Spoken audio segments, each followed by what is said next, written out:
When Congress reconvenes later this month on the 28th, House and Senate leaders will meet to continue work toward President Trump's vision of one big, beautiful government funding bill. Well, another item that they'll be taking up is actually another budgetary tool called rescissions. So what is rescissions and how does it work? Joining us now by phone, North Carolina Congressman Mark Harris. He previously served as FRC's Vice President for the Association of Churches and Ministries. He represents the 8th Congressional District of North Carolina. Congressman Harris, welcome back to Washington Watch. Thanks for joining us. Hey, Tony. It's great to be with you. Thank you for having me this afternoon. So let's start with this. For those that are not as well versed with the tools in Congress's toolbox when it comes to economic dealing with the budget and such, let's talk about rescission. What is that the administration is putting forward to, one, take away funding from public broadcasting? Right. Well, the rescission authority basically that Congress has is really a tool that is available to the president and to Congress to really just cancel previously appropriated spending. And it kind of goes back to the Congressional Budget and Impoundment Act of 1974, which allows the president to withhold available federal funds from being spent. They're, frankly, therefore saving the money. And this president has that authority, we believe, and he is in the process of doing that right now. So this rescission package will be waiting for Congress when they return. And one of the things that makes this attractive, like reconciliation, is that it only requires a simple majority vote in each chamber. So this is one way to change priorities, especially in the Senate. You don't have to meet the 60-vote threshold.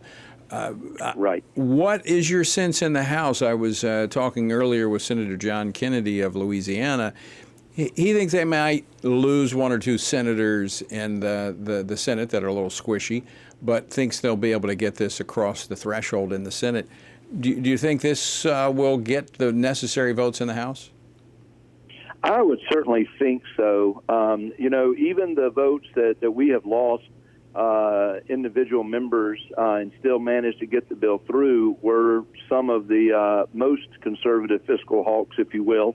And I think when you consider what this rescission is going to be used for, simply dealing with, as you mentioned, PBS and dealing with NPR, which have really been just used to peddle the left-wing talking points on the taxpayer dime, I think there's I would think there would be overwhelming support among Republicans in the House to do that. And then, obviously, we all celebrated the fact that DOJ was uncovering so many of these things of spending and on foreign aid and some things like that. And according to Russ Vought of OMB, this foreign aid that we look to be able to save through it as well are some of those very things, from the Iraqi Sesame Street to the Palestinian media support to the championing changes in gender norms. All of those things are opportunities for us to take some real action to correct what DOJ has uncovered. Congressman Harris, you say this goes back to the 1974 Budget Act that also is the source of the ability to do reconciliation. Has this been used very much? Not to my knowledge. You don't hear of it a lot. But I think that, again, this president is using every tool in the toolbox to get our country back on track. And the rescissions are going to allow us to codify these efforts that have been used to deal with waste, fraud, and abuse. And it's just government spending that is so out of control. And to me, this is one of the clearest steps to take toward rectifying that situation. Yeah, starting with the low-hanging fruit. And again, because of this budgetary tool, it only requires the majority vote in the Senate, 51 votes, which, almost everything gets hung up there because of the 60-vote requirement. What kind of time? Go ahead. Yeah, I was going to say, I do think it does include a certain time frame within which we have to act. So we can approve the rescissions within 45 days of the presidential proposal, before the withheld funds become available. So it's my understanding we're going to receive this when we get back on Monday night, April 28th, and if that 45 days is applied, I believe that'll take you up to June 12th. That will be the time frame that we'll need to act, which, again, even with our trajectory that we're on and that the Speaker has laid out for us and the Majority Leader, we would love to really have reconciliation done by the time we get to Memorial Day.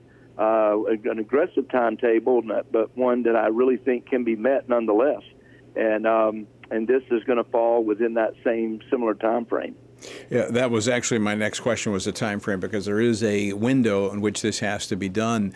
And I understand the administration may actually have some other rescissions that they'll want to advance to the Congress to get done as well. But as you said, there's the workload starts getting backed up. Got to get a traffic jam with measures coming through.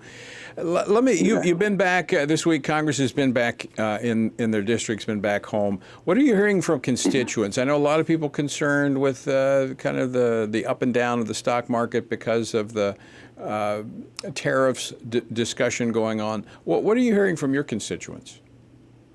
Well, in fact, I was in meetings earlier this afternoon with folks from all 9 of the counties in my district, some of the leaders in law enforcement particularly today. And, as I listen to folks, and I've been in meetings throughout this week, folks are obviously watching and to see what happens with the market, but I've not really sensed that there's any mindset of panic. I think that everybody's recognizing, at least what I'm seeing and hearing in the district, that there had to be a course correction.